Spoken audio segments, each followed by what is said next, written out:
Good morning to everybody, the Japan Society members in the UK, in Japan, and me from Ireland. This is our third weekly Zoominar on issues related to the pandemic, putting together speakers from Japan and the UK, which has been a great advantage of the cloud that hangs over us with this pandemic.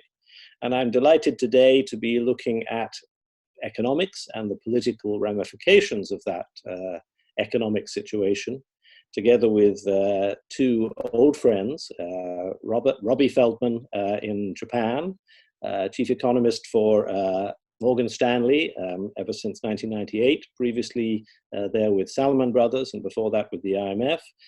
For as long as I can remember, Robbie has been a go-to breakfast companion to catch up with what's going on in the Japanese economy. We're very also connected with a lot of government commissions and government advisory work. And in the UK, Robert Ward, who lived in Japan for a number of years in the early 1990s, then joined the Economist Intelligence Unit, sister company of the Economist, of which I was editor. Worked for the Economist Intelligence Unit for many years, ultimately becoming editorial director, responsible for all their publishing and forecasting operations.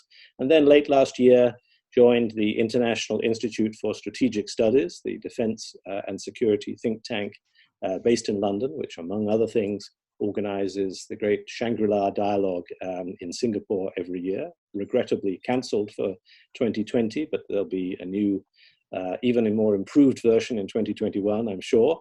Robert worked for some time for a Japan credit rating agency as well, the Bond Research Institute.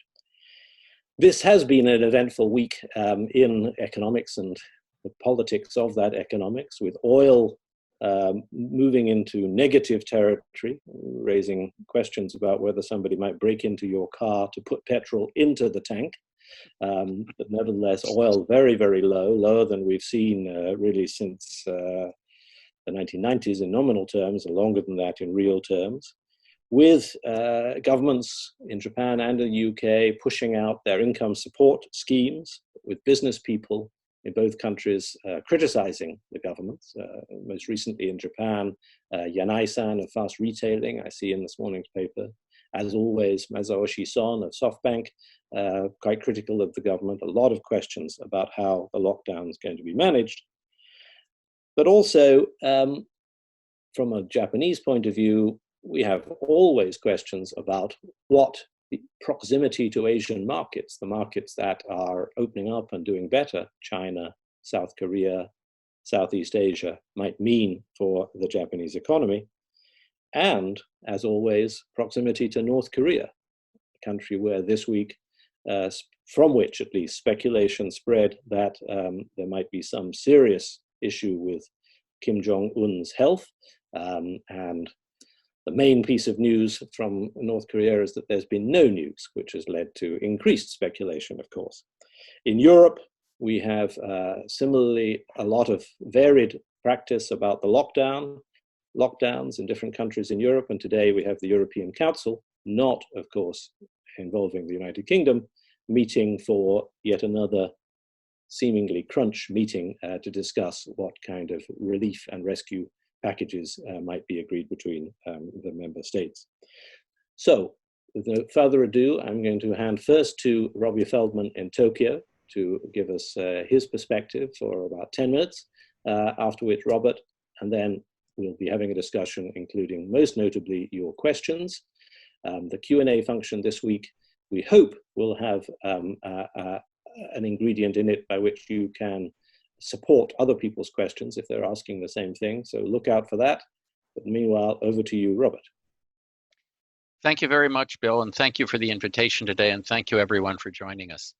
I'd like to spend a few minutes first talking about the disease in Japan and what's happened, how it's gone up, looked like it was better, then got worse, and how people have reacted to that, why this is happening. Then I'd like to talk a little bit about the policy reaction. Has Japan been doing the right things, the wrong things, in what combination? And then toward the end, I'd like to talk about upcoming policy choices.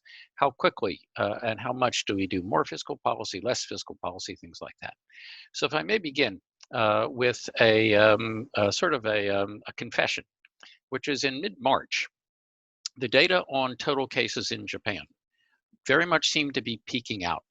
And if we went down through March 20th, 21st or so, there was a very, very clear bell curve, not completed one, but a very clear peaking and reduction in the total number of cases.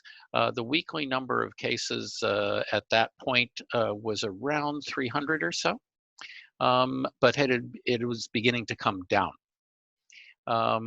Partly because of those numbers, I think people got a little bit complacent. It was cherry blossom season, the weather was good, and so people started going out again.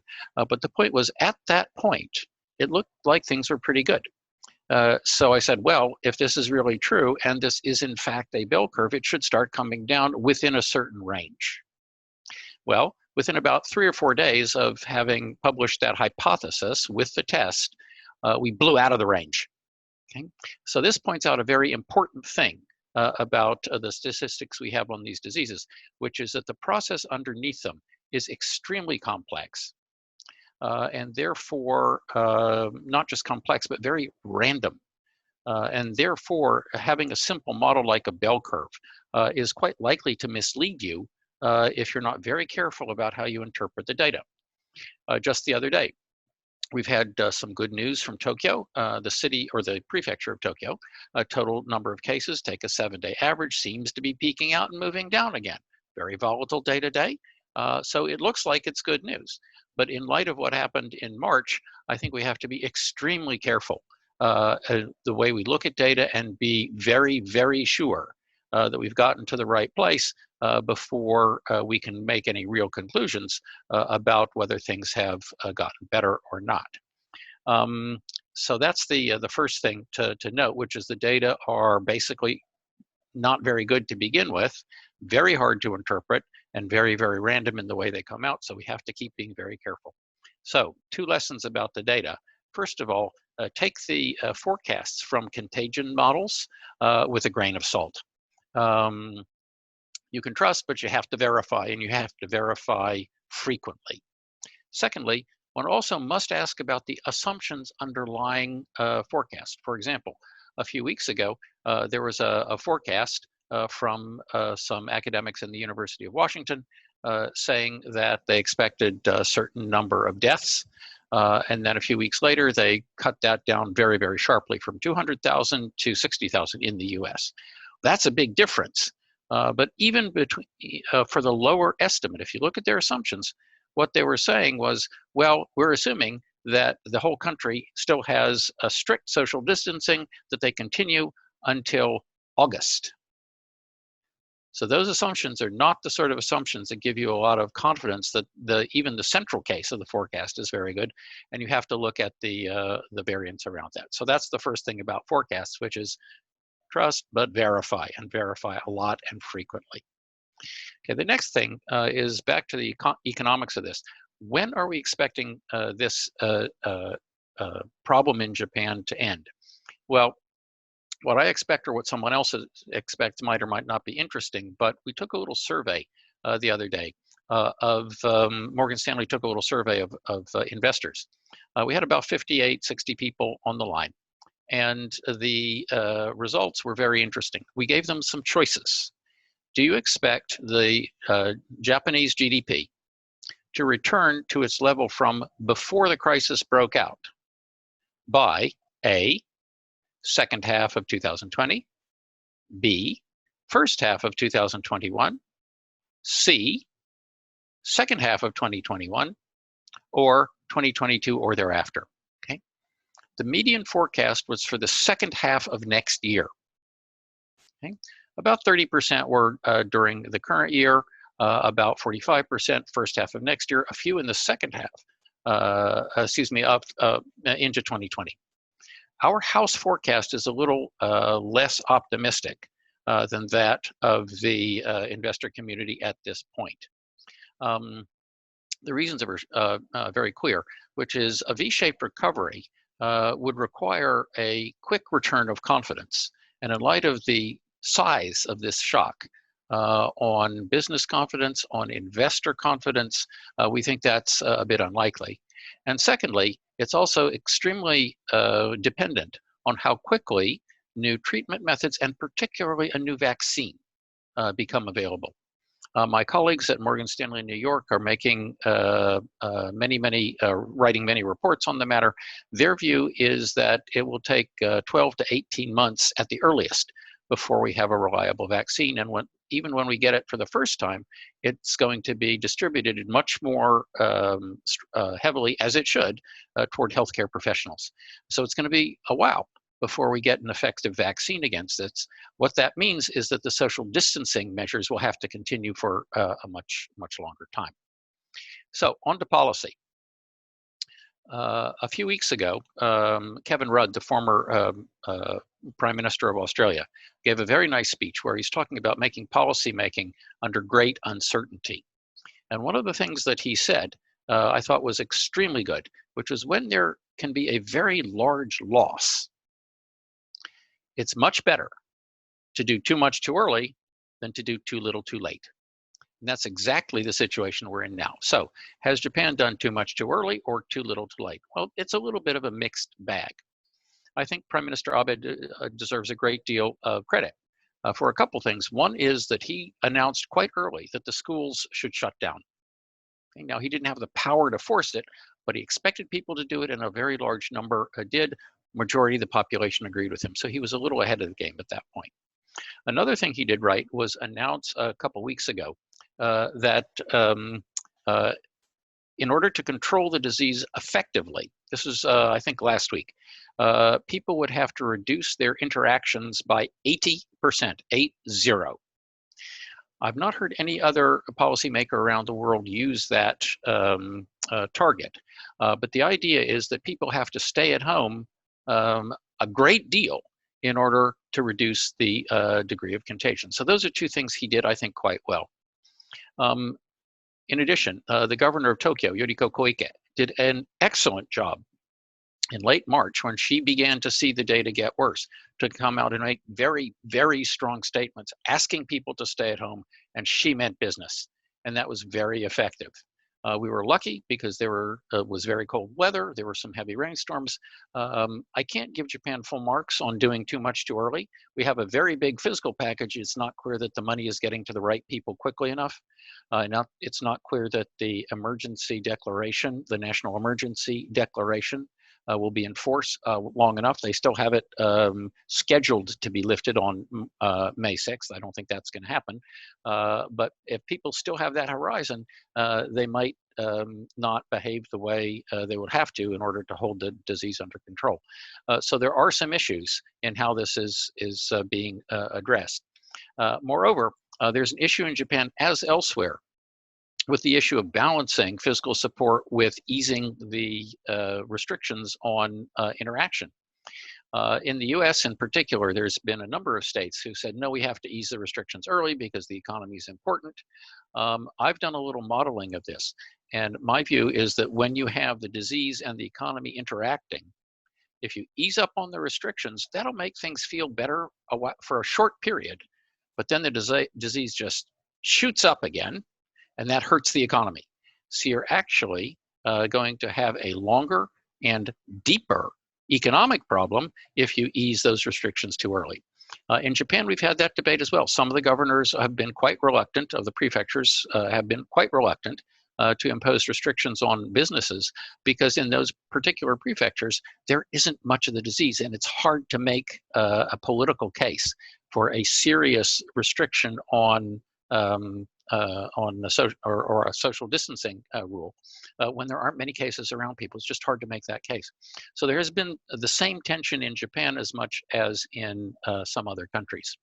One last thing, which is why is it that Japan, so close to the epicenter of all this in China, why is it that Japan had fewer cases but hasn't peaked out yet? And I attribute these two things to two different sets of points. First, on why it didn't spread more quickly, I would call this Japan has the four goods. They have a good medical system.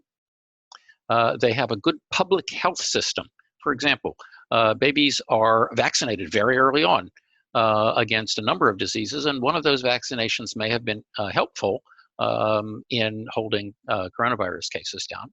So it's good public health. A good personal hygiene. People wash their hands. They're clean streets. They gargle a lot. So people have very good personal hygiene habits. And then finally, people are cooperative. The contrast with some other places is really quite stark. There are some countries where the leading politicians will say, we really need you guys to stay home, and people just kind of go on and go about their business. That's not true in Japan. To a very large extent, people are heeding what the leaders asked them to do. So those four goods are what kept the disease from spreading larger and earlier on. So why hasn't it peaked yet? And I think the answer is that people have been a little bit complacent because it hasn't been all that bad, especially relative to other countries. And so that requires the leaders to be a little more aggressive in the way that they use their rhetoric on the issue. So that's where I see the economy right now. We're a little bit more pessimistic than the market as a whole, but we do think that Japan has some, call it cultural positives in keeping this thing under control, but they've got to augment that by good fiscal policy, giving people money who are worst affected, and then also by maintaining a very strong posture, if not laws, on social distancing. So let me stop there. Oh, I'm needing to get unmuted. I think I'm unmuted now. Terrific, Robbie. Thank you very much for that. Very interesting, your online survey of the investors in particular, about their perspective, at least on the basis on which they're presumably placing and making their financial decisions. And very interesting about the issue about 80% drops in social distancing. I saw data from Google measurements and so forth, which suggested that Japan is near that, but not actually at that, and certainly in a lot of countries we're not. Now, over to the UK, to the Cotswolds, and to Robert Ward. Thank you very much. Thank you very much, Robbie, for that great tour de table of Japan. I thought that that questionnaire was really interesting as well, and supports the view that I certainly have, that this is not going to be a V-shaped recovery. We should sort of hope for a V, I reckon, but prepare for a U and fear the L-shaped recovery. That's obviously why governments are deploying fiscal policy in so aggressively at the moment. I'm going to sort of broaden the discussion out to look at how this crisis, the sort of legacy of this crisis globally, and obviously reference to Japan. Talk about a couple of key issues that I think, with regards to changes that may or may not happen as a result of this crisis, how they, what they might be and how they might relate to Japan.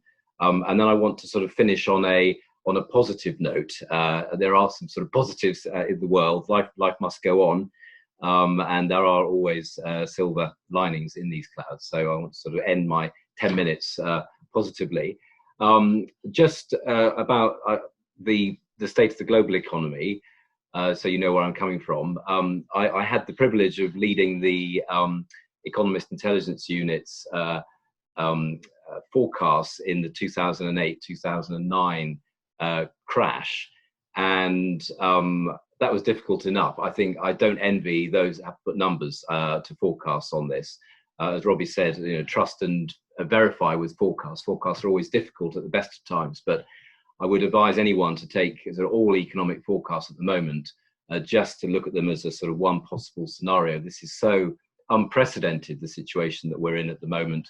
I saw that the UK PMI, for example, has just come out, and on the news they were saying that the UK is in for the worst performance, I think, since the early 1700s. So that gives you a sense of the just of the extremity of this. This is also, of course, the first recession globally that originates from within China. So it's a first in many different ways. And I think the first one, obviously, that's originated from the government actually shutting down the economy as a measure to deal with this. So lots of uncertainties there. This crisis will absolutely have a very long global economic and political tail.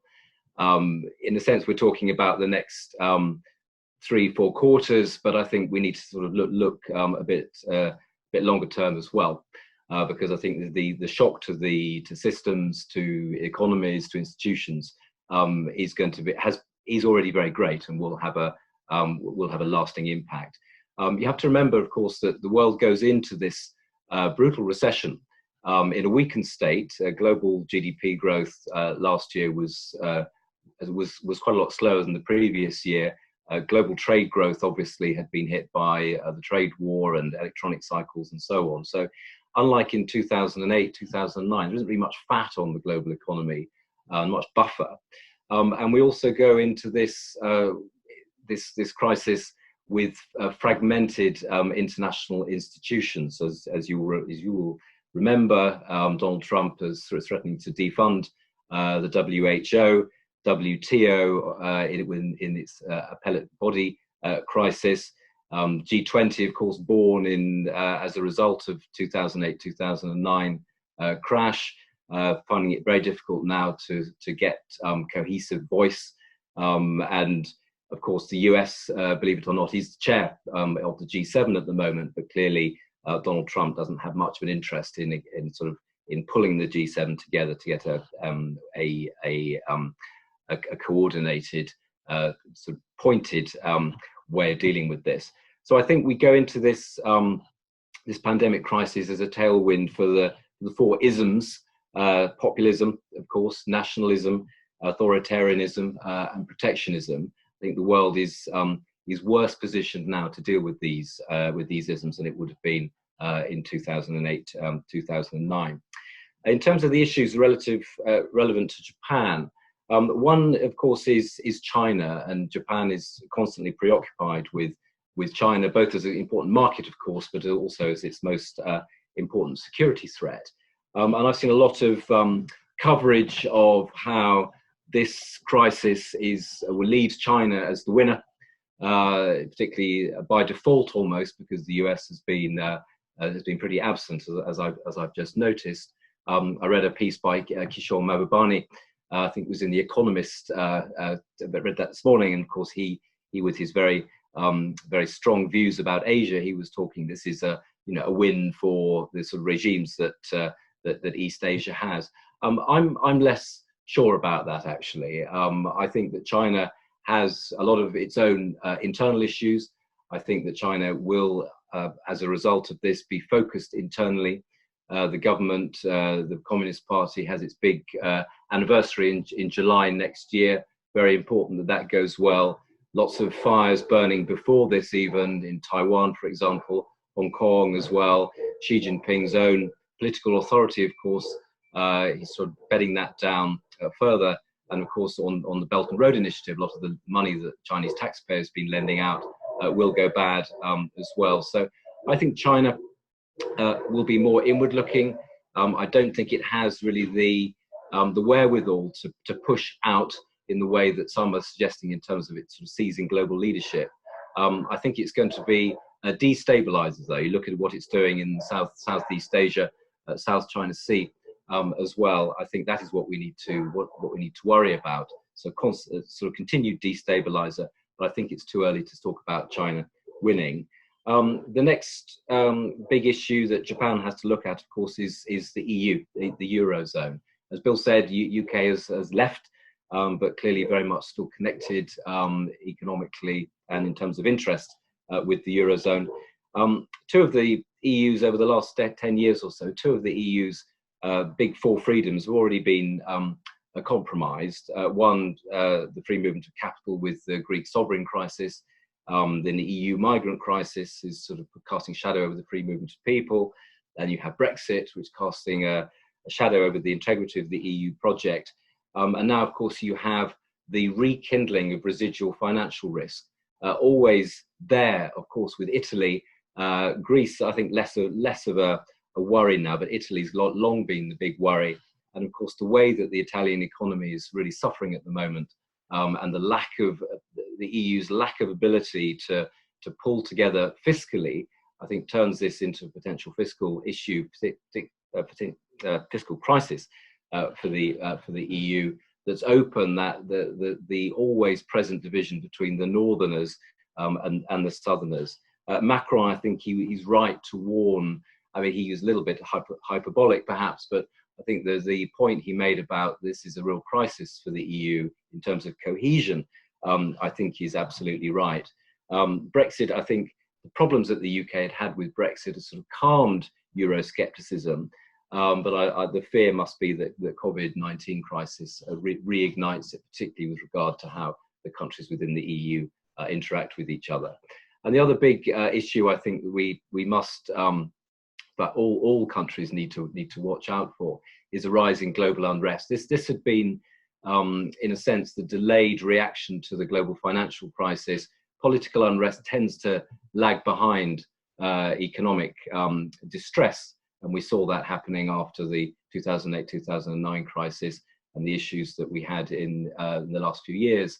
But I think we need to, the severity of the economic dislocation that the global economy is already going through, I think that does augur ill for political stability in many countries, and again gives a fillip to authoritarians. So you just have to look at Orban in Hungary, for example, or Modi in India, or Duterte in the Philippines, all sort of using this to sort of bolster their authority. And it'd be interesting to see how many of these measures that they introduced to deal with the crisis are then let go afterwards. I suspect not many. So this comes obviously at a very difficult time for Japan. Politically, the Abe administration is sort of moving into potentially fin de regime. The room for maneuver for Mr. Abe, if he's not going to have his fourth term, is shrinking. His term ends as the LDP leader in September next year. Then there's the next general election, which is due by October. Had the Olympic issue. We've had already existing economic weakness from the consumption tax increase. Public finance is stretched as well. So this is a bad time for Japan, obviously for all countries, but particularly Japan enters this already in potentially in recession. But specifically on the EU, the EU is one of the critical interlocutors for Japan, as one of the supporters of the multilateral order. I think one of the Abe administration's legacies will be the sort of activism to try to support rules-based international order. And my concern is that the problems in the EU will make it look inward and have less appetite, if you like, for the kind of global activity that Abe or potentially Abe's successor would like to see. Particularly, for example, with the free and open Indo-Pacific vision, Japan's been interested in having the UK and France, for example, contributing more in the Indian Oceans. It will see a key strategic area globally. My fear would be that the fiscal constraints on both UK and France and the need to deal with the domestic political, economic fallout from this downturn will distract from these countries from joining in with the things that Mr. Abe wants them to do. Clearly, India, another country very important for FOIP. Again, India is ploughing its own furrow, and I suspect will be even more unreliable than it has been hitherto. But finally, to that silver lining, though, for Japan, there is a real opportunity, I think, for Japan. I think part of Japan's foreign policy push has been to try to offer an alternative to China, particularly in Asia.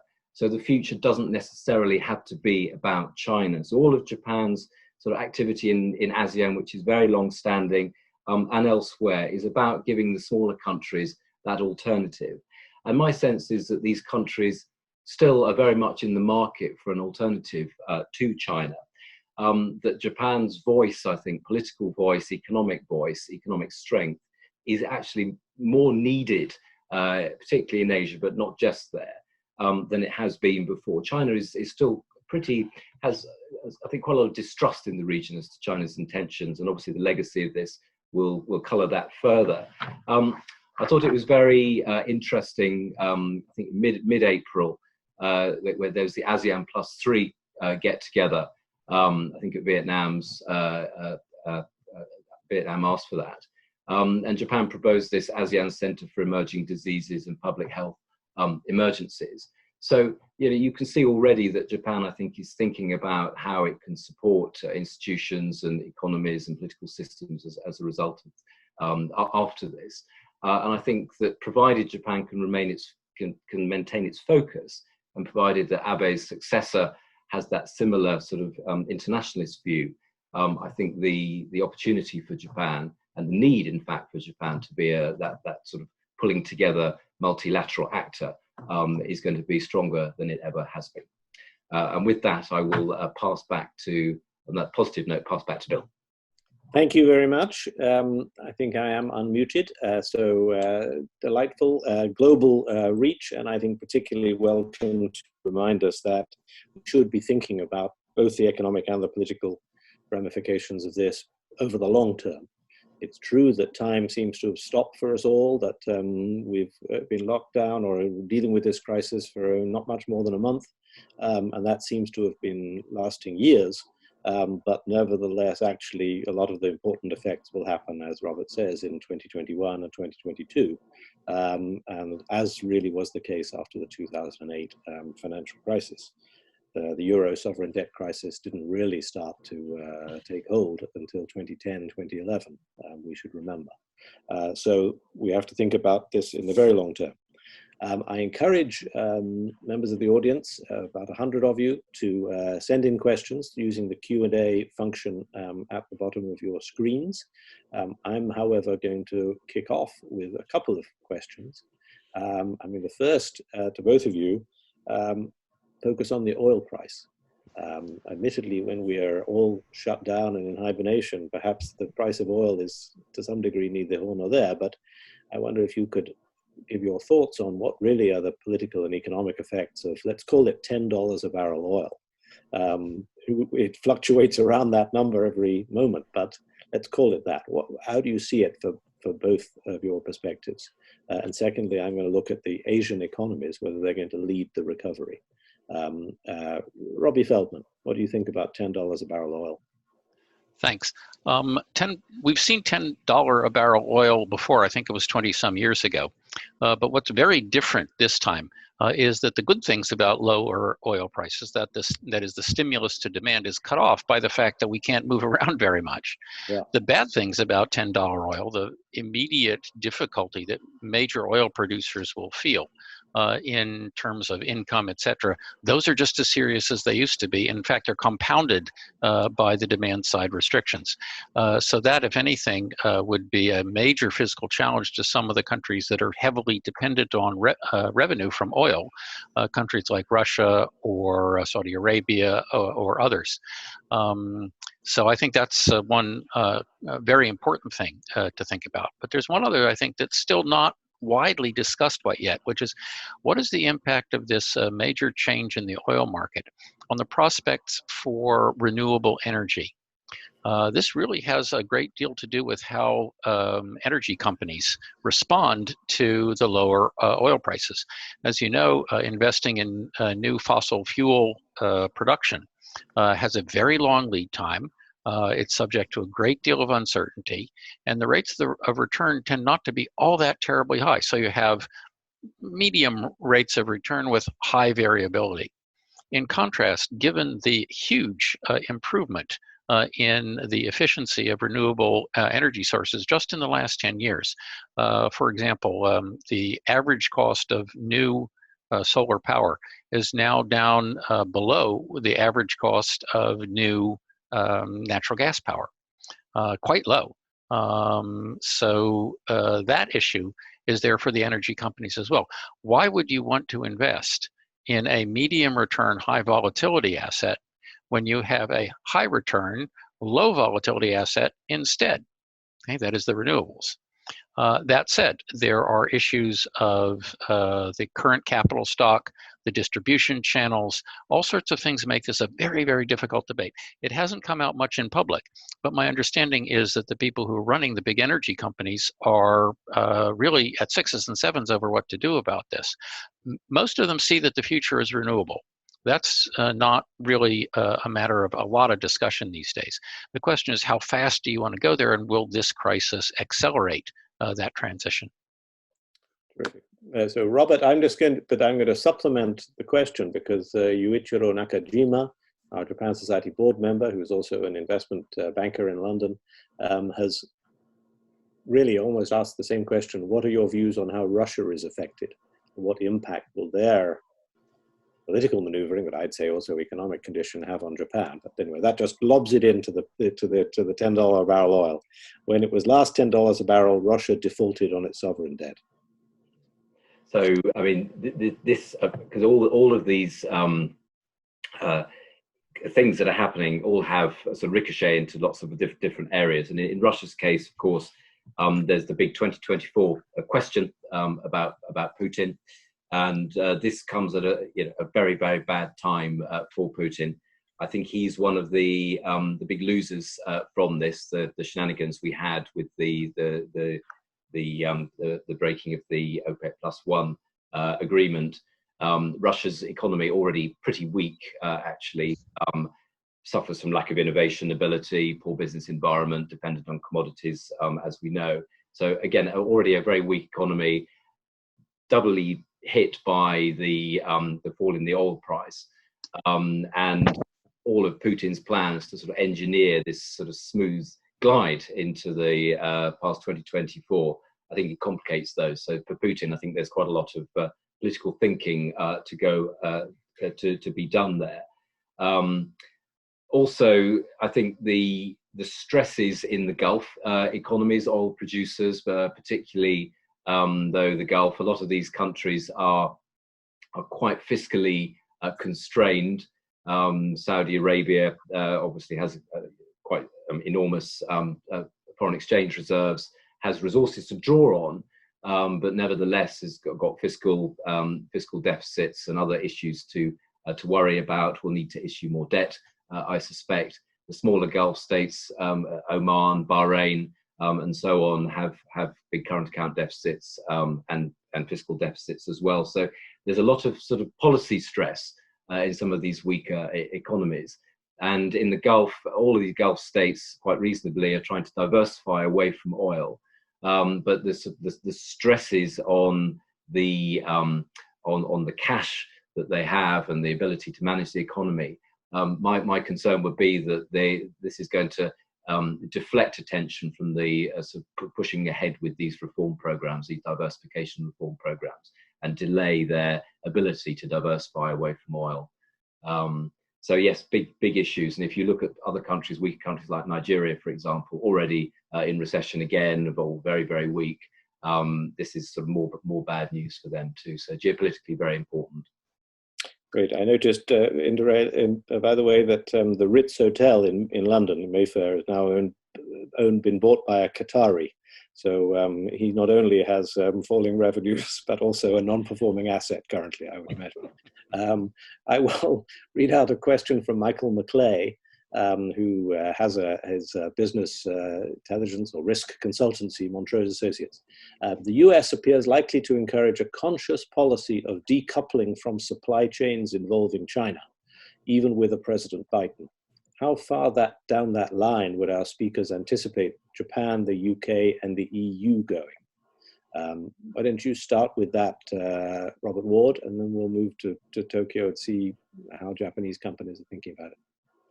Yes, so the US is already trying to, or thinking about indigenizing medical pharma supply chains, and this is a reaction I think you'll see pretty much in all the big countries. Of course, decoupling, the idea of decoupling had been very much very much being discussed even before this, particularly with the trade war and the concerns about how China and the US can get on. My suspicion would be that this is, as you said, Bill, there's a sort of consensus in the US now that China is a problem. So even if Biden was to win, it wouldn't make a difference, I think, appreciably to the substance of US policy, perhaps the tone, but not necessarily the substance. They view China as a problem. The outlook for China-US relations, I think, is poor. I think the phase one trade deal, which seems now from another era, it was only a few months ago, but it does seem like from another era, I think everyone will struggle to to fulfill their obligations on that. With regard to supply chains, I think that full decoupling I think is quite difficult. I mean, there is not really. I'm struggling to find an alternative to China in terms of its scale, its quality of its logistics, the quality of labor force, and so on. However, I think in some areas, particularly as business starts to prioritize resilience of supply chains over efficiency, in some areas there will be more, if not full nationalization, but more regionalization of supply chains. I think this is something that all businesses, all boards will be looking at their firms to build in that protection, that redundancy, resilience within the supply chain, and to bring certain key strategic bits of the supply chain closer to home. So not full decoupling, 'cause I think that's difficult, but certainly regionalization in certain strategic sectors. Robbie, what do you think? So I think the idea of trying to increase the resilience of supply chains is spot on. That's happening. It's going to happen. But I would not say that it's necessarily been triggered immediately by only this. There have been some earthquakes in Japan in the past, obviously the 2011 one, but also in 2007, when some very critical factories were harmed by the earthquakes. And that sent shockwaves through the entire supply chains from companies. They noticed this. So I think at least Japanese companies have already taken a number of measures to improve the resilience of the supply chain. Now, the key thing about this particular shock is that it's not a shock in one area that spreads to everywhere else. It's a shock everywhere. And so there's not a lot you can do with your supply chain to make it more resilient unless you make it extremely localized. Okay, say that happens. What that will do is raise prices while it lowers income. That's just a fundamental fact of international trade. The reason we trade with other people is that we can do what we best and trade it for what they can do best, relatively.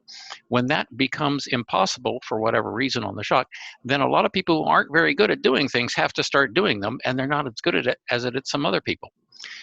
So that will raise prices. It will create employment for the people who are absorbed into those new industries, but it will destroy employment in the industries where the lower purchasing power overall has lower demand. So I think this is going to happen. It will make everybody poorer. If it does make us a little more resilient to shocks like this, that might be a good thing, but it's a pretty high insurance premium to pay.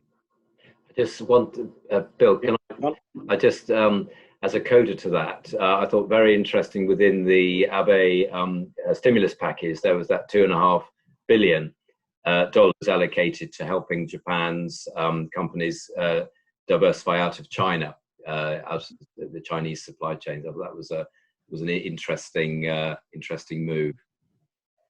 One other thing, if I may. Yes, go on. Thank you. Which is what's different today from, say, the supply shock in 1973, is that we have technology available today, like this Zoom or other software, that is capable of addressing the key shortages. In 1973, we didn't have a lot of energy-saving technology. We had to develop as things progressed, and it took a long time. This time, we've got a lot of IT that can offset some of the problems caused by supply chain issues, by labor shortages, at least localized labor shortages. So we've got the technology, and so there might be a little faster response of investment to this particular shock. Very good point. I've got a question from Christian Rook about basically fiscal interventions and financial markets. Given the abundance of fiscal interventions and resulting increase in sovereign debt that needs financing, is a worldwide issue, shall we expect an upward pressure on interest rates in the medium term, which in turn would then increase the burden on highly indebted countries like Italy, but I think we could spread that question to the emerging markets where there's going to be a lot of highly indebted countries as well. What do you say? Let's start with you, Robbie, in Tokyo.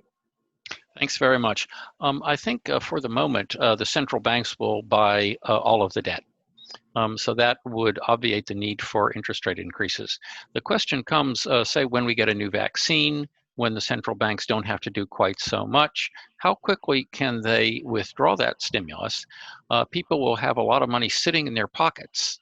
Will they go out and spend that, and at what speed? If they do, before supply capacity has come back online, then we're going to be facing an inflation situation. So that's, I think, the issue that people are going to be dealing with.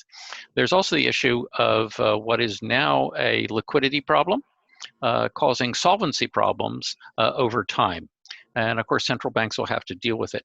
My expectation is that the financial regulators around the world will have to react in a way that allows a little more forbearance in bank inspections until we can get ourselves back on our feet.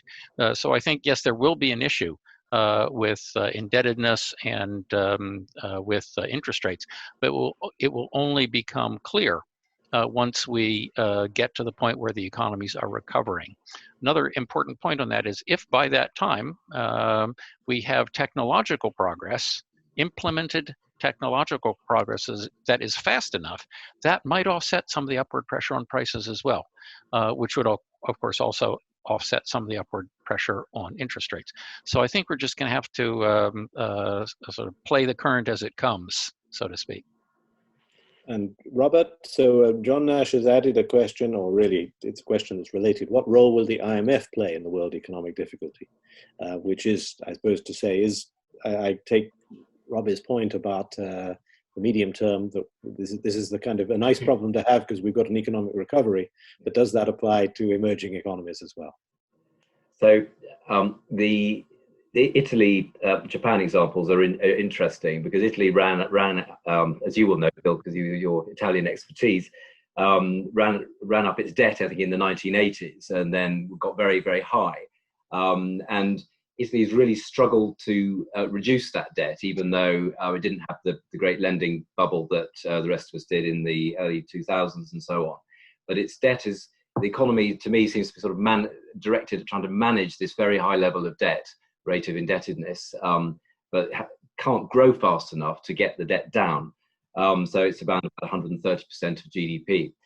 Japan, of course, used to have one of the best fiscal positions in the OECD until the bubble burst, and then that just got continually worse. And again, Japan, you see, there's no level of public debt to GDP that's necessarily a trigger. The sustainability depends on how the market views the debt burden. But you can see in Italy's and Japan's case that the ability of a country to reduce high-rate levels of debt, rates of debt, without rapid growth is quite limited. So my sort of thinking is that maybe some governments will try to inflate the debt away. You have financial repression. Whether they'll be able to achieve generate inflation is another point.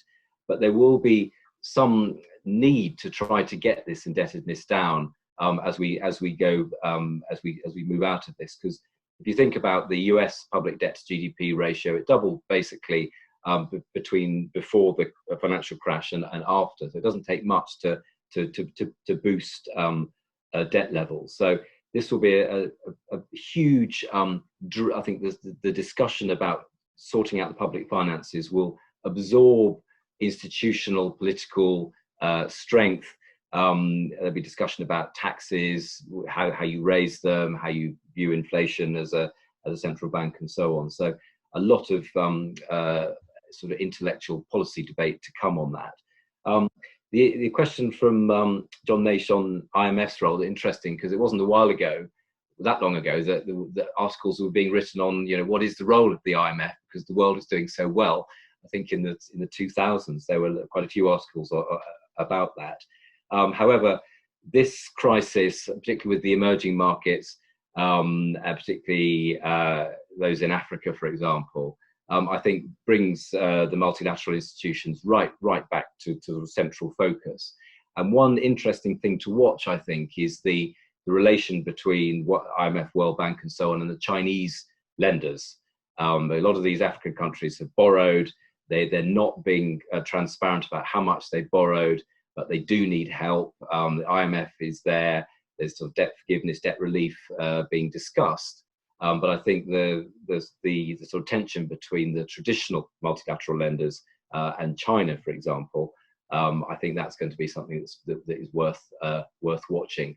Debt forgiveness, I think that will be on the table as well, or certainly in the political agenda of those indebted countries, because if things pan out as badly as they could do, many of these countries will not be in a position to meet their debt obligations. Robbie, you wanted to come back in? Yes, one little thing on this as well. We talk about the reaction to the coronavirus recession in terms of monetary and fiscal policy. Obviously, in the short run, that's the first thing to do, get money out to people through those methods. But if we're really going to get a more sustainable recovery, we have to look at the supply side as well. You can't grow your way out of a problem like this without some major changes in the way that the supply sides of the economies are organized. Perfect example has come along in Japan. My colleagues tell me that there's a similar problem in Germany, which is that the agricultural supply side in Japan is heavily dependent on foreign labor. So-called trainees come in from China, they harvest the crops, they have to go home. Well, they can't come in now. So there's a shortage of people around to harvest the crops. And I noticed in some of my grocery store visits these days, very short ones, I'm not out very long, that a few of the vegetables or the spinach or the asparagus, it's not there in the quantities that it used to be. There's no problem. There's plenty of food in the stores, so nobody is panicking about this yet. But there is a supply shortage when people can't move. And so then the question becomes, okay, will Japan change the way it regulates the agricultural sector in order to allow much, much more efficient use of farmland? Now, that's a whole discussion in and of itself. But I think that we also have to think that the response to this crisis might actually come in a form that's not monetary or fiscal, but might also come in the form of some, call it structural adjustments to the economy that allow us to deal with the crisis a little more effectively. That's very interesting. I would just add that there is at least an analogous problem with agricultural workers in both the UK and Ireland, actually, of reliance on seasonal workers flying in, often from Bulgaria and Romania and other parts of Central and Eastern Europe, who either cannot get here or there's a controversy about whether they should be allowed to get there. So I think that's a very important point. Now, I've got a question. So I'll start with Simon Shelton here has asked a political question. Do you think the crisis will accentuate the distinctions between authoritarian and liberal regimes? Will liberal regimes by default be weakened more? Which comes a little to that Kishore Mahbubani question, the incompetence of the liberal regimes in dealing with this. So Robert, you've just read his piece at theeconomist.com. Yes. What do you think on this issue? I had a brief lie down in a darkened room after I had read it, so because I don't totally agree with him on how he describes the East Asian government's response, particularly on the Chinese response, which he was a little bit more positive about than I would be if I'd written that. But it's a good question, because I think there's a sort of part of the legacy of the 2008-2009 crash is this. I think the way the world is run is up for grabs. The idea of the Washington consensus and the way that sort of view of the world, I think, has been certainly dented, and the world is up for grabs in terms of how it's run. Hence the discussions about China's role and so on. And I think that there's that. Plus, of course, the already existing distrust in institutions, particularly in the West, that have driven the rise of Donald Trump, for example, driven the rise of populism, for example, in Europe. So I think the governments everywhere, all governments will struggle to deal with this. It's easy to criticize, but the decisions are often very difficult to do. There's no some easy option here, as I think Robbie was saying earlier. But I think the problems with distrust in institutions are already elevated, and I think that could make it more difficult for governments that don't handle this terribly well to regain the initiative thereafter, which then, of course, gives that tailwind to authoritarians, populists, nationalists, and so on. So I think it is a significant risk, and particularly in emerging markets, I would be expecting more in the way of authoritarian governments, sort of military intervention and so on, as a result of this, as a result of that economic dislocation that I was speaking about earlier.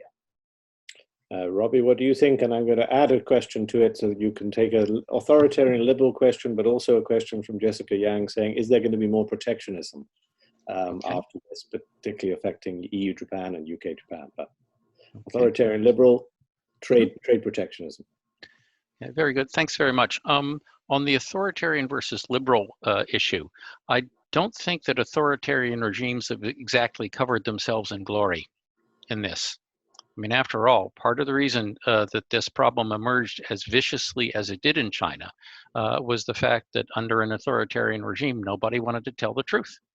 There's not a free press.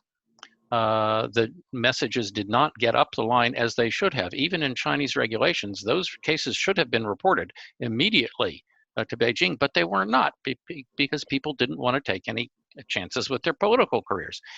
So I don't think that authoritarian regimes have exactly covered themselves in glory in this. And certainly what we're hearing, although our access to internal information from China is quite limited, but what we're hearing is that there's a great deal of dissatisfaction with the way that the government there has handled things, and this exacerbates the political duels that are already going on there. So I wouldn't necessarily say that this is an authoritarian liberal issue. It's a question of being effective versus not effective. So that's where I stand on that. The other thing I would like to say is that I think the importance of a free press in identifying and publicizing issues is very, very important. They didn't have that in China. But also the importance of call it federalism, or local governments' ability to act as they see fit, regardless of what the center says, including the money aspect of that. That also is a key element in whether a government is effective or not. What we're seeing in the United States, for example, is some of the states who took early aggressive action on the West Coast, some on the East Coast. New York was not early, unfortunately. But on the West Coast, several states took early aggressive action, and their outbreaks have been much smaller. So to me, it's not authoritarian versus liberal, it's effective versus not effective, plus free press. On protectionism, I think that's probably inevitable given the need to emphasize resilience, as Robert said before. That said, when scarcities get worse around the world, the benefits of trade become larger. So I would not necessarily say that this is a disaster for world trade. It's obviously a disaster in the short term, but it may not make the proponents of unfair trade or protectionism, it may not make them look very good once the consequences of the cutoff of international trade become clear. Think of the Smoot-Hawley tariffs. It's a very salutary thing to warn us of, I think, the Smoot-Hawley tariffs. And we're just running out of time, but I'm going to pop in a quick question about climate policy. Kenneth Hunter has asked, will the current crisis have a significant effect on climate crisis policy in Japan or in China? I think we could add in other countries, given the obvious effects in terms of air pollution. Robbie addressed some of this as far as the oil versus renewable energy questions, but what do you think, Robert? Is there a way of kind of evaluating the kind of impact of this on actual policy and public opinion? So, one of the incredible things about this has been looking at the air quality index in places like Delhi, which I used to visit regularly when I was with the Economist group, where the AQI was one time I was there was 1,500, and now it's about 50 or so in and around Delhi. So you could see that just how things have changed. Obviously, one would hope that this gives a push to do something about climate change. The concern, though, I suspect, is this has shown, well, a couple of things. One is just how extreme the measures, how extreme it has the extreme nature of how it has taken us to get here to this sort of cleaner environment that we're in at the moment. So it shows just the size of the hill we have to climb, but also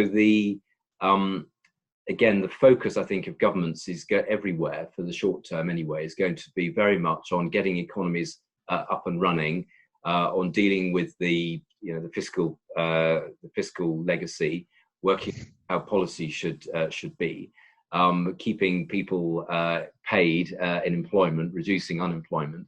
This is going to take a lot of institutional bandwidth. So my concern would be that there is not enough energy at the moment, if you like, to really think about what how to deal with climate change. But the transformation in some of these cities, I think pollution in Paris is down by 50%, absolutely extraordinary. But it may take a while as we work out how to deal with this crisis before we can get back up and running on the fully in terms of addressing climate change. Well, thank you. I'm going to, I will almost stop there, but I will just go on for a couple of minutes beyond the 12 o'clock by asking you both a question I was thinking of asking you earlier, but just as a roundup really of where we expect the economic future to play out. A number of people have said to me that they think that the place to invest right now is in Asian equities, partly because South Korea, China, Singapore, until its latest lockdown, have been ahead or perceived as ahead in dealing with this crisis, but also that the Asian economies may be better, faster reactors in this, albeit in obviously a global crisis. I wonder whether you think that kind of regional judgment can be made, let's say yet, on the basis of the difficulty to forecast that you both say. Is Asia going to recover faster, or should we wait to see? Perhaps start with Robbie Feldman to round up, and then finish with Robert. Well, that's a very, very difficult question. What we saw in the early days of the COVID outbreak in China is that China markets reacted, but foreign markets did not. And it was only when cases in the US and Europe started to rise, the European and American markets collapsed.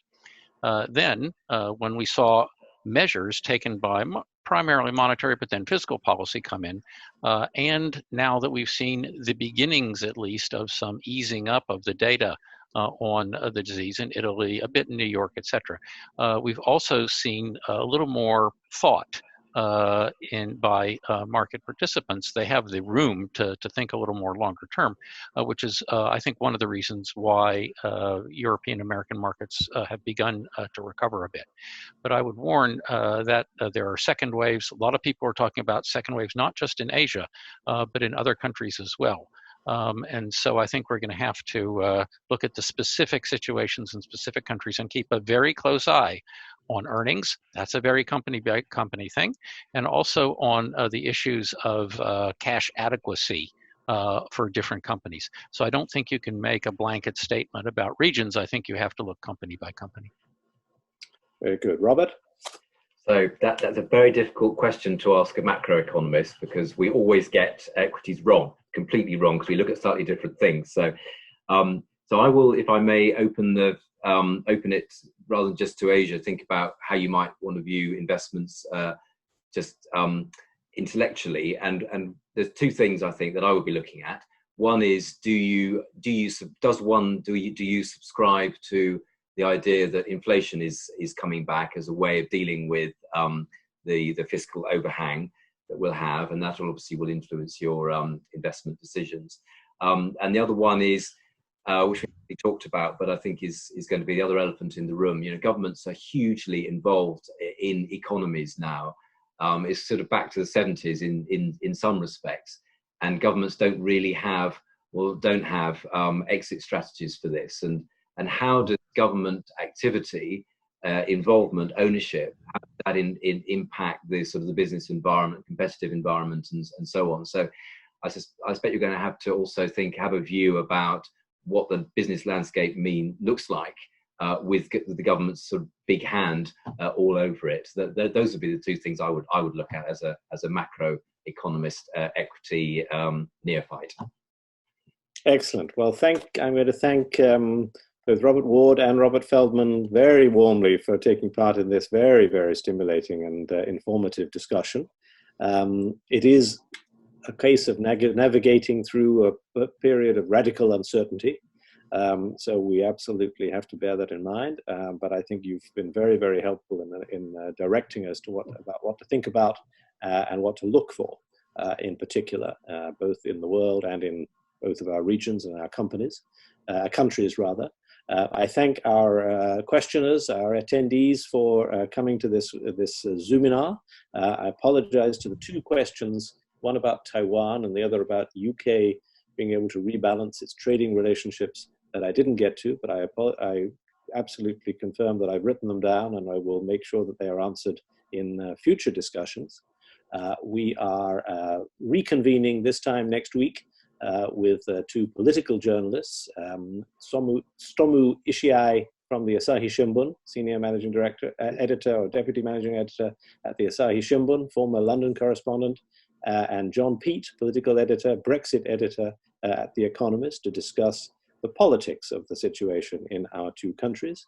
For now, thank you all very much. Thank you very much again, Robert Ward and Robert Feldman, and have a great day and great evening, Robert Feldman.